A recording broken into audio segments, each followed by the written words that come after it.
Tito,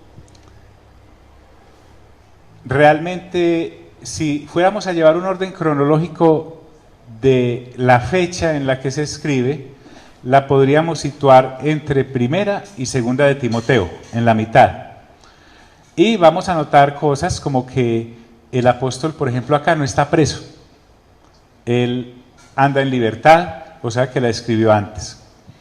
Creta, que es la congregación donde está Tito pastoreando o ejerciendo su ministerio, es una isla. Y es una isla grandecita, porque tenía varias poblaciones, la región era grande, pero al parecer es una congregación más joven que la de Éfeso, donde estaba Timoteo. Pero ya que hemos tenido tantas inquietudes y preguntas hoy, vamos a mirar cómo inclusive se resuelve la tuya, Doc, de lo que es ser un apóstol y quién lo nombra, y por qué y para qué, y qué es lo que hace y cuál es su función, mientras que la del obispo, María, tranquila, que la del obispo es más local. Un pastor está en su localidad para obedecer estos mandatos doctrinales y poner en orden ciertas cosas. Eso no quiere decir, ¿qué es lo que significa apóstol? Enviado. Entonces, desde una congregación local pueden ser enviados ministros o ministerios que hay en esa congregación como profetas y maestros, Por ejemplo, ¿qué dice Hechos 13, versículo 1, 2 y 3?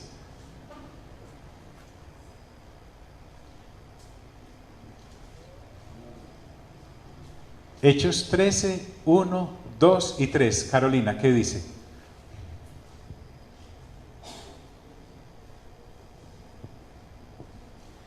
Había entonces en la iglesia que estaba en Antioquía profetas y maestros. Siga. Bernabé, Simón el que se llamaba Niger, Lucio de Cirene, Manaén el que se había criado junto con Herodes el tetrarca, y Saulo. Hasta ahí. Entonces mire, en esa congregación local que estaba en Antioquía, había, ¿qué dice la escritura? Profetas y maestros. Y dice los nombres: Saulo, el que ahora es Pablo; Bernabé; Manaén, el que se había criado juntamente con Herodes; Níger, mire que toda congregación tiene uno; y Lucio, ¿correcto? Entonces, Lucio y Saulo y Bernabé y Manaén y Níger eran en la congregación local maestros o profetas, pero al momento de ser enviados por el Espíritu Santo y cuando los de la congregación les impusieron las manos y los enviaron, salieron en un viaje ¿qué? Apostólico. Entonces no nos dejemos enredar mucho por la palabra apóstol, aunque el llamado que había sobre Pablo era un llamado apostólico, pero en la congregación local estaba sujeto a lo que en el mover ministerial tenía allí en ese momento. Entonces miren cómo empieza Tito, con el saludo normal, pero siempre recuerden que ninguna sola de las palabras que hay en las Sagradas Escrituras fue puesta para llenar espacio o es en vano, tiene toda su razón de ser. Casi que uno puede explicar la labor salvífica del Padre, el Hijo y el Espíritu Santo para la humanidad y su reconciliación con ellos desde cualquiera de las cartas. Entonces Pablo nos llega diciendo, como dije no, aquí a cada congregación le habla para que quede bien clarita la doctrina, para que quede bien clarita la metodología.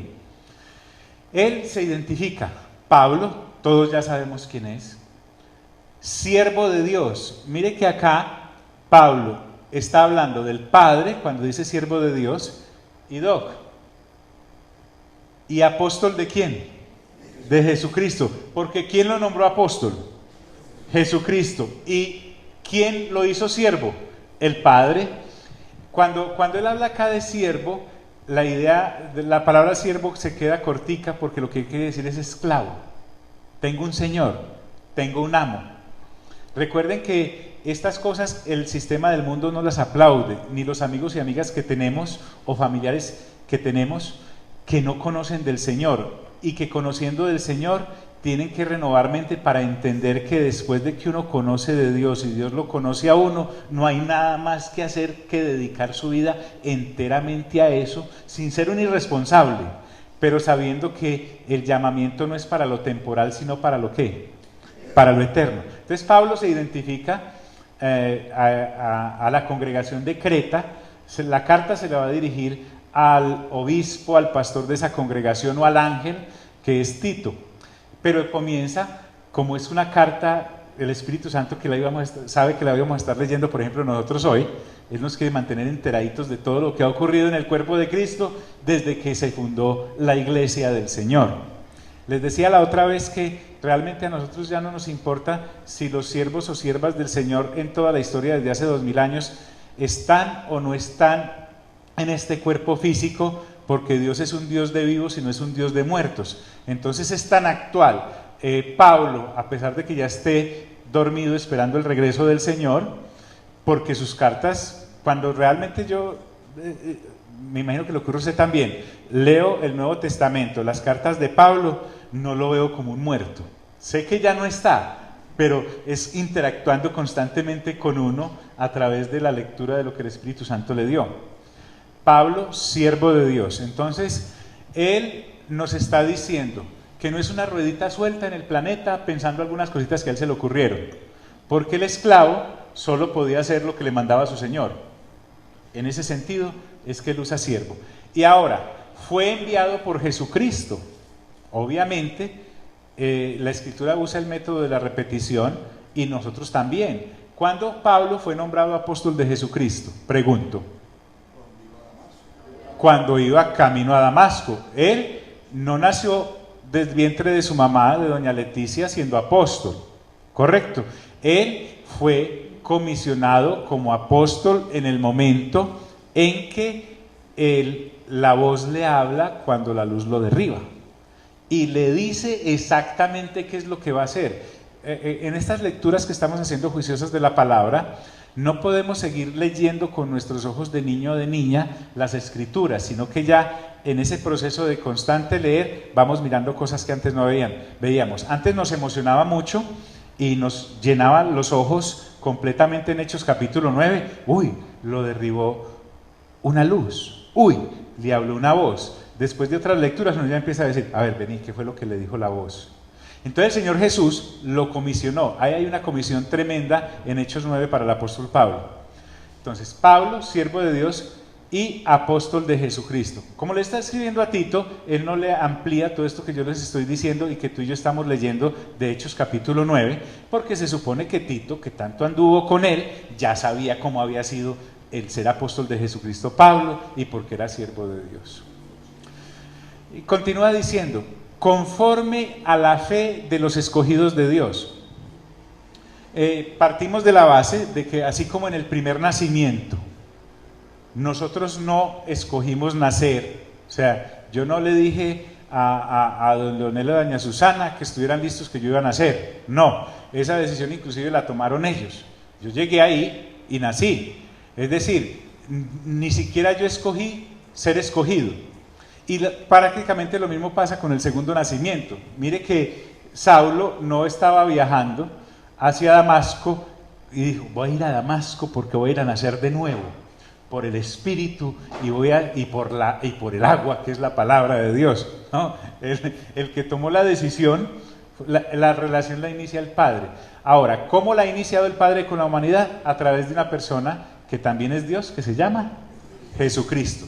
Entonces, conforme a la fe de los escogidos de Dios. Esta versión es un poquito acá aparentemente complicada, pero lo que está queriendo decir es, yo soy un siervo de Dios Padre y un enviado del Señor Jesucristo para enseñarle a todos los que nazcan de nuevo conforme a la fe que me ha sido dada de acuerdo con la manifestación de Dios el Padre en el Señor Jesucristo, para que en esa gracia nosotros seamos reconciliados con Dios. Entonces Pablo tenía una misión en su vida, después de haber sido apartado y escogido para esta misión, y era edificar a los que nacieran de nuevo. Y edificarlos conforme a la fe revelada, no conforme a sus caprichos, sino que aquí está hablando de que el mensajero que es él, no escoge el mensaje, se le asignó llevar un mensaje y no se puede salir de esos linderos. ¿Y cuál es ese mensaje? Todo lo que hemos venido desglosando, por lo menos durante estos martes, desde hace varios años. Y agrega diciendo, y el conocimiento de la verdad que es según la piedad.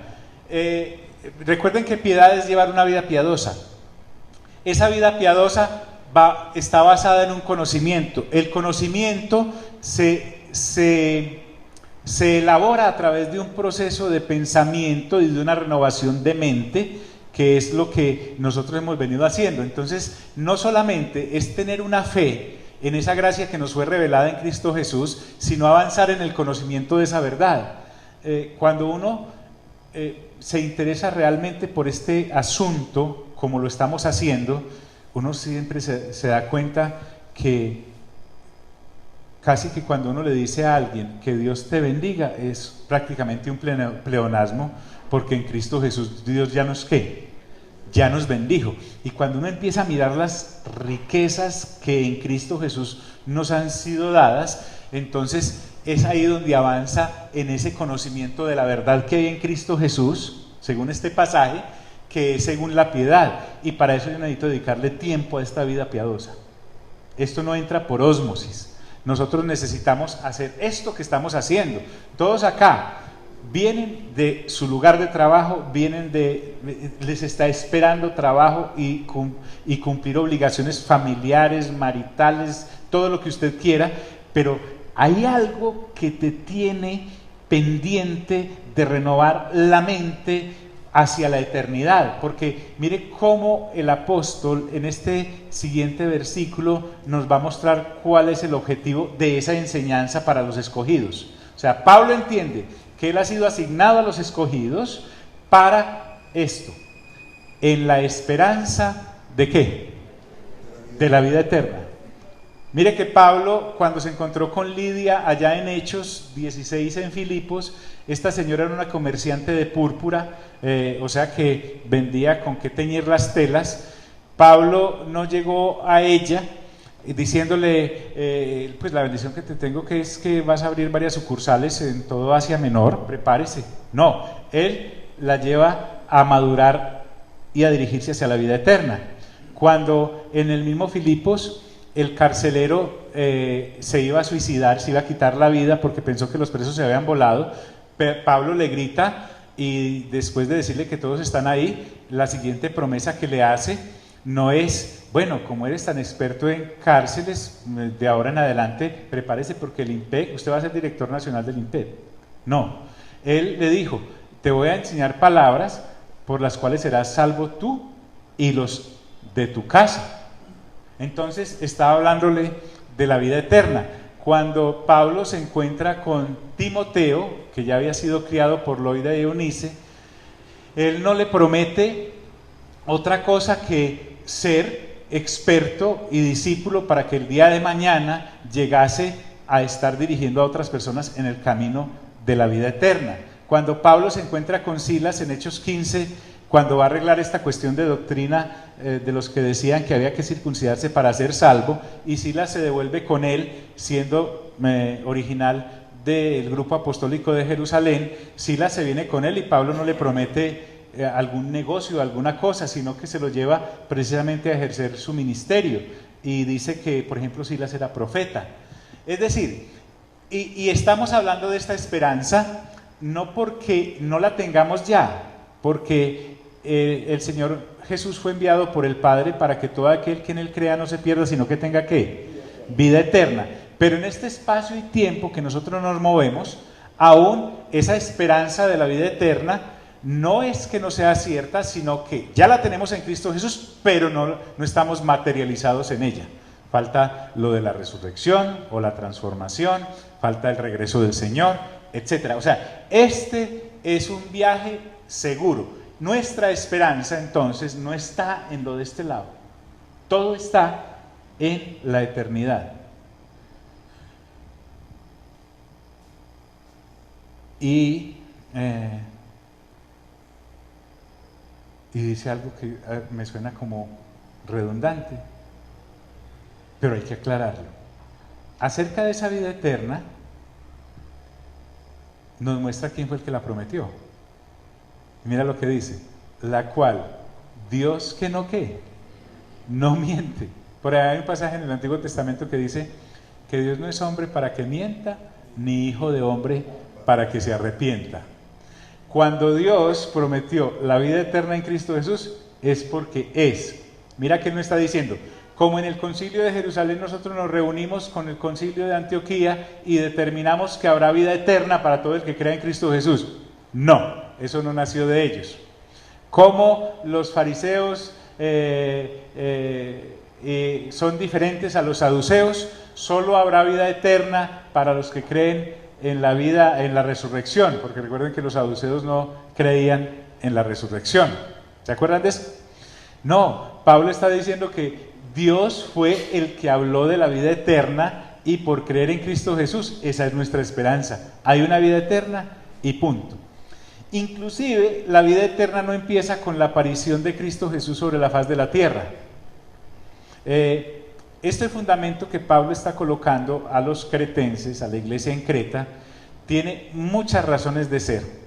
Cuando él empieza esta carta de manera tan contundente, mire que lanza todas las bombas de una vez, las grandes, es porque en Creta se estaban levantando una serie de falsas doctrinas que podrían pervertir la fe de los creyentes. Y avanza como si fuera poco lo que acaba de decir, y dice que esa vida eterna que fue prometida en Cristo Jesús no fue cuestión de cuando Cristo llegó, sino que dice, prometió desde antes del principio de los siglos. ¿Alguien me lee, por favor? ¿Alguien no? Eddie, ¿me lees, por favor, Apocalipsis capítulo 13, versículo 8? Apocalipsis capítulo 13, versículo 8.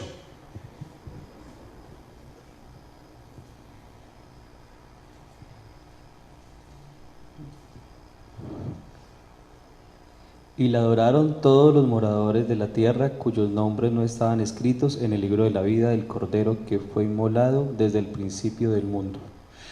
¿Desde cuándo fue inmolado el Cordero? Ah, o sea que no fue hace 2000 años. Hace 2000 años fue la manifestación de esa inmolación, digámoslo así. Pero el plan venía, ¿desde cuándo, Eddie? Dice ahí, ¿desde antes de qué? Del principio del mundo. Desde el principio del mundo. Entonces, aquí igual, la vida eterna ha sido decretada por el Dios Padre y prometida en Cristo Jesús desde antes del principio de los siglos. O sea, eso no fue ni de ayer, ni de antier, ni en el siglo III, ni en el siglo I, ni en Isaías. No, desde antes de que todo existiera, ya estaba decretado que esa promesa era sí y punto, porque a propósito, Dios no qué, Dios no miente. Cuando uno se aproxima a la Escritura, entendiendo que Dios no miente, la forma de leer este libro cambia, porque aquí no vamos a ensayar teorías, aquí no vamos a probar si Dios es veraz o no. Nosotros partimos como hijos e hijas de Dios, nacidos de nuevo, que Dios no miente, y punto. Esa cosa llamada vida eterna, que fue prometida antes del principio de los siglos por un Dios que no miente, tuvo una manifestación en lo material, digámoslo así, en un momento determinado en el tiempo y en el espacio de los hombres. Dice, y a su debido tiempo manifestó su palabra por medio de la predicación. ¿Cómo es que manifestó Dios su palabra? ¿Qué dice Gálatas 4:4, María Nelfi?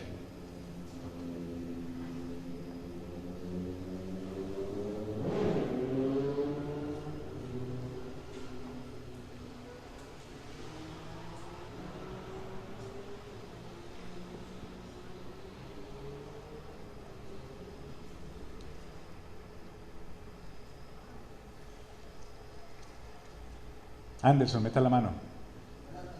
4:4.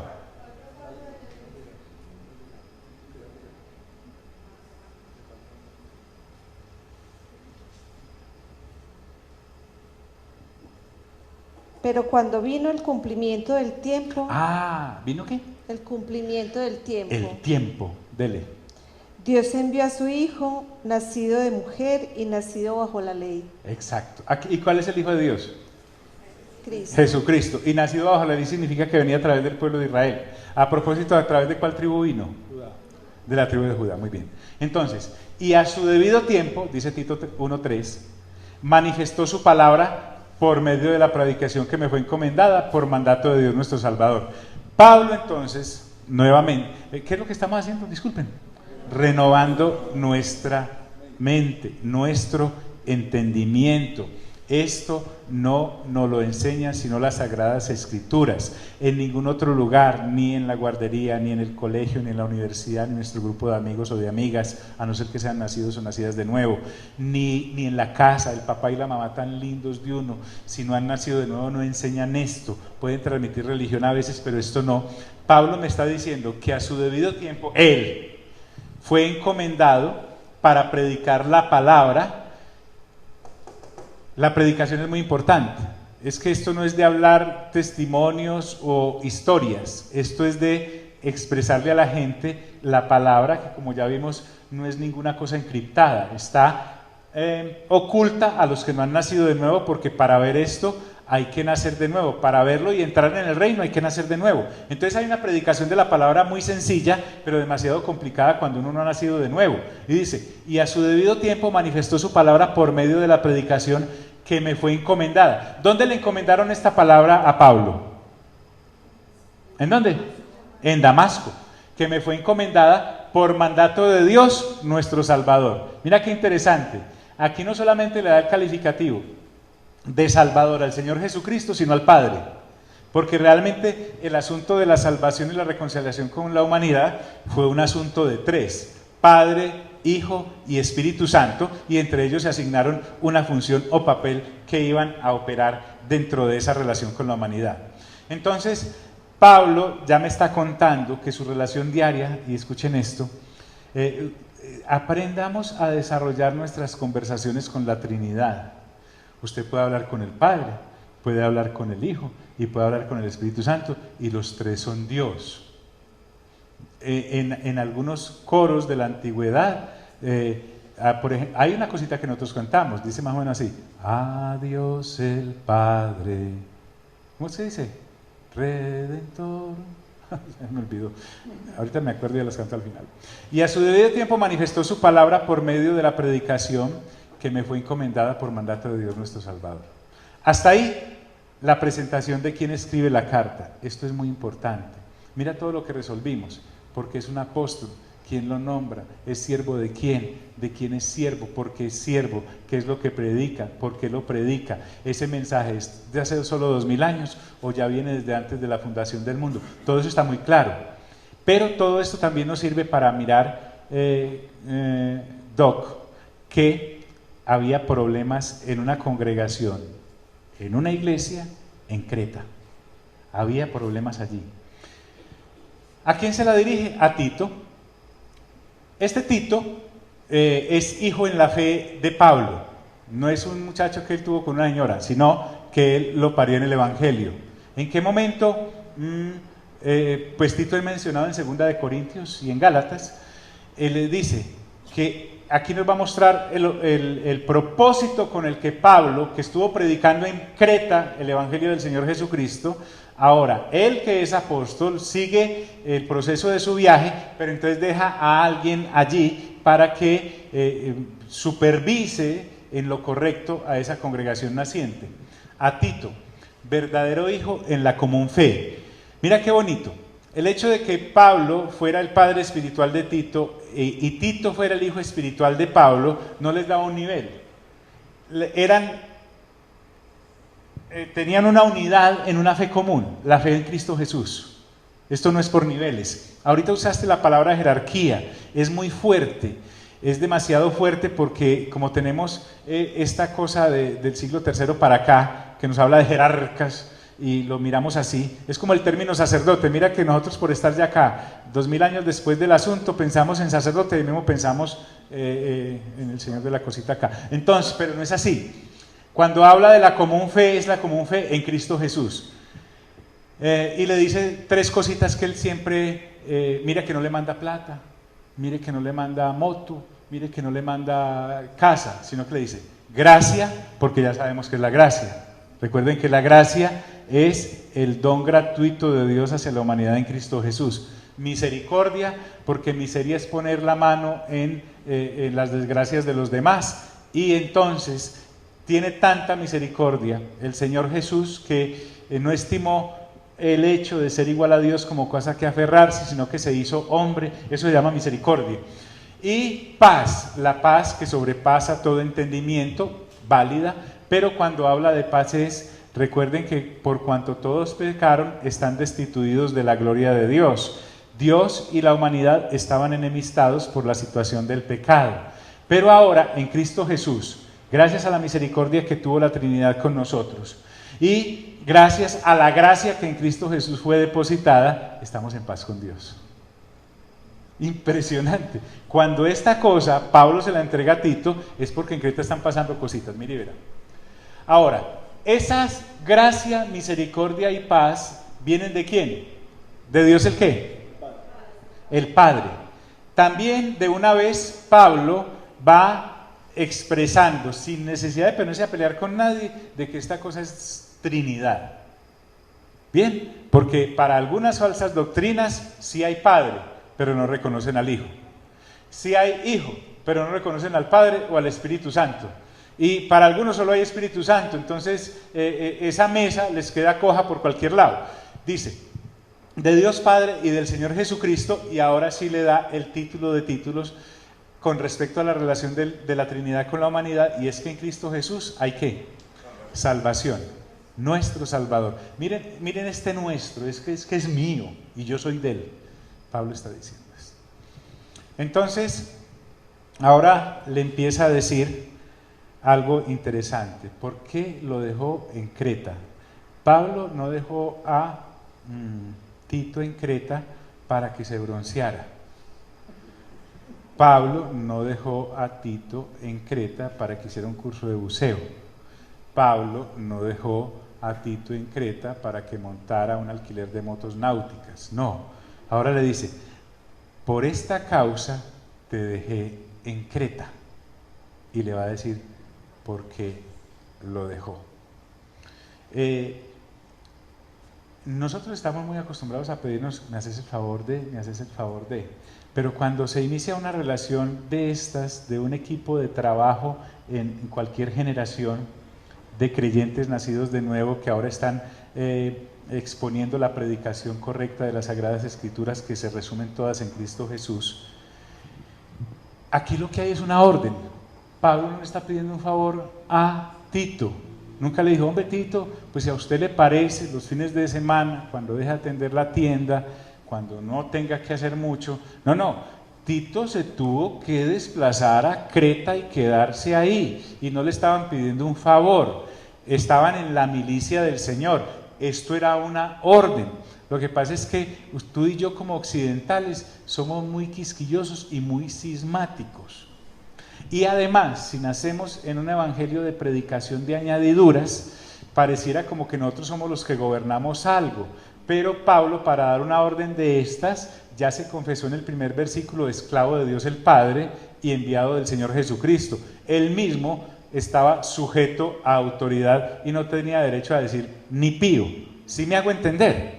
Entonces, no estamos hablando de un grupo de oración que si usted me lo puede atender cuando pueda, si no está llorando ese día o amaneció con rabia. No. Pablo dejó a Tito ¿en dónde? En Creta, y por una causa. Y no podía dejar allá un creyente que se le iba a marear. No. Él, Tito, había sido entrenado durante varios años por el apóstol para ser un soldado, como dice en Timoteo, para ser un labrador, campesino, como dice en Timoteo, ¿y qué era lo otro? Atleta, para la competencia. Entonces le dice, por esta causa te dejé en Creta. Nuevamente, es importantísimo esto. Pablo no le estaba pidiendo un favor, ni le estaba diciendo que si le parecía. Este hombre, Tito, también se había consagrado al Señor de la misma forma que Pablo. Ahora, ¿por qué lo dejó? Para que corrigieses lo deficiente. O sea, que en una congregación como Creta había cosas deficientes. Primero, ya nos está dando algunos visos. ¿Deficiencias en qué? Como él no deja nada a la deriva, ahorita nos va a aclarar qué había deficiente en Creta. En primer lugar, entonces eso, Tito estaba allá para corregir lo deficiente. Dos, si podemos decirlo así, y estableciese ancianos en cada ciudad, o sea que Creta tenía varias circunscripciones territoriales, y lo dejó allí porque en varios puntos, en varias ciudades, había que nombrar ancianos de entre los que se habían convertido para que le ayudaran en ese proceso de crecimiento que los nacidos y las nacidas de nuevo deben tener en Cristo Jesús. Había que, la palabra liderazgo pues es muy de hoy, pero realmente era como un equipo de trabajo. Esto de nombrar ancianos, ya sabemos, los ancianos ya vimos cómo se nombran o qué características tienen, aunque aquí las van a repetir en Primera de Timoteo. Pero también Pablo le deja claro a Tito que no es nombrar ancianos como a él le provocara. No, había una serie de reglamentos para eso. ¿Qué reglamentos? Ya vamos a ver. Así como yo te mandé. Entonces, no era que se le ocurriera a Tito, sino que Pablo como apóstol, ahora sí, un fruto del apóstol, da la dirección para la congregación de Creta. Y se la da a Tito, que es el obispo o pastor dejado allí para eso. Y lo va a hacer de la siguiente forma. Entonces no es una serie de requisitos que yo me pueda inventar, por el contrario, dice que esos ancianos deben tener por lo menos estos requisitos. Uno, que fuera ¿qué? Irreprensible. Irreprensible es de carácter intachable. Es una persona que evita hacer el mal y aparentar también, ¿cómo es que dicen dicho por ahí? No solamente el qué, no solamente el hábito, ¿hacia quién? Para usar pues una de los primos. Entonces dice, carácter intachable, evitar el mal y la apariencia de hacerlo. Entonces mira que es un proceso. Había una serie de personas en la congregación en Creta y algunos ya habían madurado en su proceso de renovación del entendimiento, de manera que podían llegar a ser ancianos, para que alguien que le fuera a decir, mira, vas a ser un anciano, pero tú tienes que ser intachable, él le fuera a decir, no, pero es que ser intachable eso es muy difícil, eso es casi que imposible. No, para Dios no hay nada que, pero hay un proceso de madurez, uno nace niño y va madurando. Primer requisito entonces para esos ancianos es que fuera irreprensible. Le dice, marido de una sola mujer, es decir, había una persona que había llegado a la congregación de Creta, a propósito, influenciada por toda la doctrina griega, que eran todos contra todos. Uno no encuentra a las personas así, a uno no lo encuentran así, lo van haciendo. Entonces, fulanito de tal, que ahora por fin se definió en todo su abanico de posibilidades, y que antes era todo el mundo contra todo el mundo, ya el hombre es marido de una sola mujer. Hoy en día también, en aquella época era casi que sancionadas las segundas nupcias, es decir, no había posibilidad de, el viudo casi que tenía que quedar así, y al que tenía una relación fallida casi que tenía que quedar así. No tanto hoy. Cada congregación en cada tiempo, sin negociar necesariamente la fe o la doctrina, puede hacer de estas cosas, pero básicamente es que la persona sea marido de una sola mujer y mujer de un solo ¿qué? Marido, porque las mujeres también batean. Y dice, que tenga hijos creyentes que no estén acusados de disolución ni de rebeldía. Es decir, tú llegas a Cristo, tienes hijos e hijas, tienes esposo y esposa, pero se supone que tu primer lugar para evangelizar y compartir tu nuevo nacimiento es ¿en dónde? En la casa. Entonces a uno no lo nombraron anciano de la noche a la mañana, no fue que hoy nos convertimos y mañana soy anciano, no, hay un proceso. Para eso dejó Pablo a Tito en Creta, para que mirara entre los congregados cómo había venido siendo ese proceso en sus hogares. Desde luego, hay un momento en que entra a funcionar una cosa que se llama el libre albedrío. porque no todos los hijos de creyentes se hacen automáticamente creyentes por eso, no, pero por lo menos Pablo le está pidiendo a Tito que estos ancianos tuvieran hijos que o fueran seguidores de Cristo o respetaran que sus padres fueran seguidores de Cristo. ¿Me estoy haciendo entender hasta ahí? Es muy importante. En un momento determinado deja de usar el plural ancianos y empieza a hablar de obispo. Dice, porque es necesario que el obispo sea irreprensible.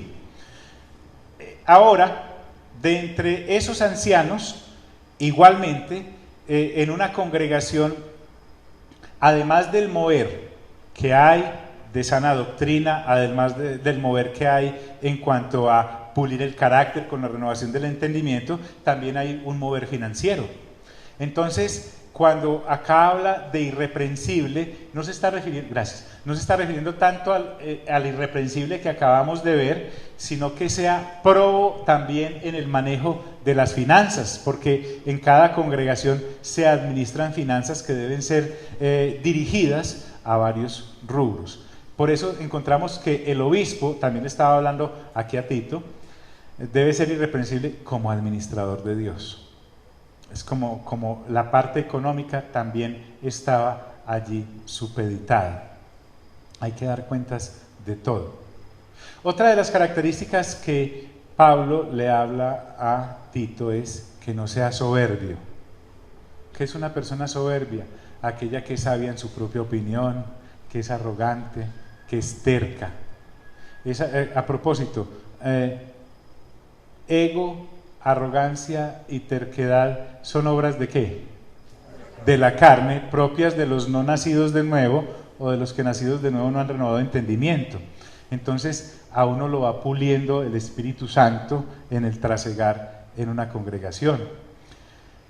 No iracundo, no debe ser una persona irritable, vengativa, impaciente. ¿Usted se imagina un anciano o un obispo vengativo? Dice, una libretica de ¿qué fue lo que me hizo que despedir? Más adelante cuadramos. No, por el contrario, para no ser iracundo hay que ser perdonador, no enojarse fácilmente. No es que uno sea bobo, sino manso, ¿sí? Dios da un testimonio precioso acerca de Moisés y dice, no hay hombre más manso sobre la faz de la tierra, en toda mi casa, dice, como Moisés. Y no era que lo que Aarón y María estuvieran diciendo de él fuera suavecito, o lo que Coré, Datán y Abirán levantaron contra él en Números 16, era terrible, pero no era una persona irritable ni vengativa. Cada vez que Coré, Datán o Abirán hacían algo o el pueblo se rebelaba, Moisés y Aarón se postraban a interceder por ellos delante de Dios. Entonces imagínense donde alguien le haga algo a un anciano o a un obispo y en la oración por la noche el obispo más o menos diga así, Señor, mátalos, destrúyelos. Yo tampoco soy tan bobo como Moisés que te dijo que no destruyeras a ese pueblo, tú ya habiéndole ofrecido que le dabas otro, quémalos. O como Jacobo y Juan, recuerdan que una vez no lo recibieron por allá en un pueblo y salen todos bravos y le dicen al Señor, Señor, quiere que hagamos descender fuego sobre ese pueblo como lo hizo Elías. Y el Señor Jesús se comienza y le dice, ya de María, ustedes no saben de qué espíritu son, ¿cierto? Entonces, no irritable, no vengativo, no impaciente. Eso significa no iracundo. No dado al vino. La producción de vino en esa época estaba en su auge, pues esos viñedos de Argentina y de California y de Francia y de Chile son bobadas al lado del vino que se... Entonces, lo importante es que el tipo no fuera borracho, el anciano no estuvieran dados a, imagínense, un tipo borracho predicando, entonces no. Pero vuelvo al punto, el que ahora era sobrio, antes podía haber sido el borrachín del pueblo, porque era una obra de la carne, pero por el Espíritu Santo y la renovación del entendimiento, todo eso pasó a su respectivo lugar. Dice, no pendenciero. Las acciones violentas no son solamente la de las palabras, también los golpes. En algunos de estos lugares había gente que se iba a los golpes. Entonces uno no puede tener un un cinturón negro del Evangelio aquí al frente, porque entonces le va a sacar y le va a poner la mano a todo el que medio le levante la ceja o le diga algo.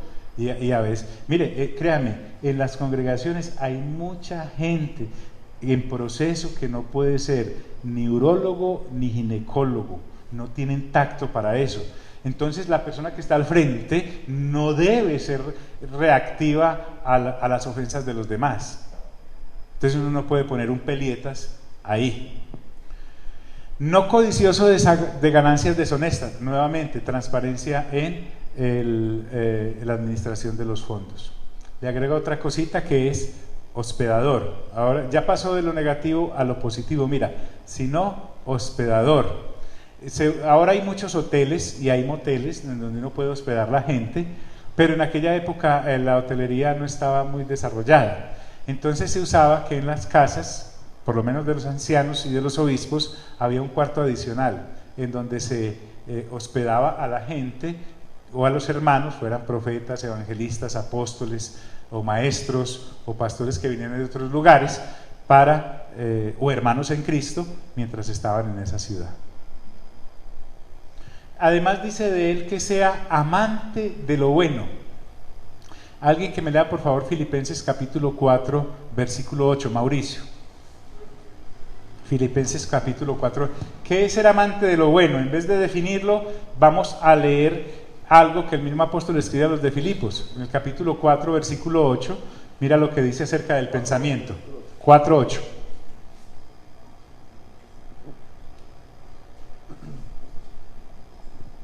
Por último, hermanos, consideren bien todo lo verdadero, todo lo respetable, todo lo justo, todo lo puro, todo lo amable, todo lo digno de admiración, en fin, todo lo que sea excelente o merezca elogio. Otra versión dice, en esto pensad, ¿cierto? Entonces, uno es lo que piensa. Uno es lo que piensa. Por lo tanto, Pablo me está hablando de una mente ¿qué? Renovada. Si no hay renovación de mente, no está ni lo bueno, ni lo agradable, ni lo perfecto para pensar. El anciano, el obispo, debe ser amante de lo bueno. También dice que debe ser sobrio, es decir, una persona prudente que sepa dominar sus pasiones y deseos. Hay un proverbio que dice, más vale el que se gobierna a sí mismo que el que conquista una ciudad. Por eso dice, prudente, que domine sus pasiones, eso es ser sobrio, sus deseos. Es más, que pueda ser una persona objetiva en situaciones difíciles. Ahí viene, hay un principio que es, no juzgues una situación de dos habiendo escuchado solo a uno. No tomar partido, nosotros estamos es para brindar reconciliación y conciliación en lo que se puede, pero no para tomar partido por algunas de las situaciones. Tito estaba precisamente ahí para corregir, no para dividir más esa iglesia naciente a la cual había sido encomendado. Que sea una persona justa en el trato con el prójimo. Aquí no está hablando de la justificación por haber creído en Cristo Jesús para ser salvo, sino que las relaciones con los demás sean justas en todo sentido. Y para hacer eso, a veces tienes que desarrollar, mi amigo y mi amiga, algo, y es lo siguiente: muchas veces la gente te está diciendo cosas importantes, solo que no sabe cómo decirlas, y las dice de una manera que parece una ofensa. Entonces cuando la gente te hable, no pienses tanto en cómo te lo está diciendo, sino en lo que te está diciendo, ¿sí? Básicamente, a veces es mejor tener unos buenos 2 o 3 enemigos que 2 o 3 malos amigos. Entonces hay que ser justo en el trato con el prójimo. Habla también de la santidad. Desde luego apartado para las cosas buenas, es amar la decencia, y lo que les decía ahora, dueño de sí mismo. Es decir, nosotros no podemos embriagarnos con la ocasión, sino ser correctos y rectos en cada situación. Hombre, John, eso se logra, es que no es uno, porque es el fruto del Espíritu Santo en uno. Y usted y yo no vemos un mango haciendo fuerza para dar mangos, porque el mango naturalmente da ¿qué? Mangos. Lo mismo, A la persona nacida de nuevo, si renueva su entendimiento, le será fácil dar el fruto del Espíritu Santo, que es amor, gozo, paz, paciencia, benignidad, bondad, fe, mansedumbre y templanza. Aquí estamos hablando cosas de carácter que debería tener y debe tener cualquier cristiano. No importa si es apóstol, si es profeta, si es evangelista, si es pastor o si es maestro. Estas cosas deben acompañar al ministro de Dios. Dejemos ahí por hoy, porque enseguida va a hacer algunos énfasis sobre otra vez la palabra, que es la que debe ser predicada y cómo debe ser predicada y enseñada. Amado Señor, gracias por este tiempo que nos has permitido estar acá. Gracias por la posibilidad que nos diste de desplazarnos. Gracias por entregarnos tiempo del tiempo que nos has dado acá en la tierra para renovar nuestra mente hacia lo eterno. Hoy el énfasis, Señor, de tu Santo Espíritu ha sido que en Cristo Jesús, que fue inmolado antes del principio del mundo, en Él también hay una promesa que fue dada antes del principio de los siglos, y es que hay vida eterna en Él. Todo lo otro es temporal, Señor. Ayúdanos a grabar eso con el fuego de tu Santo Espíritu en nuestra manera de ser y de pensar. Salimos de este lugar, Señor, a nuestros respectivos hogares. Llévanos con bien y que podamos ser portadores de luz a los que allí están esperándonos. Amén y amén. Dios les bendiga.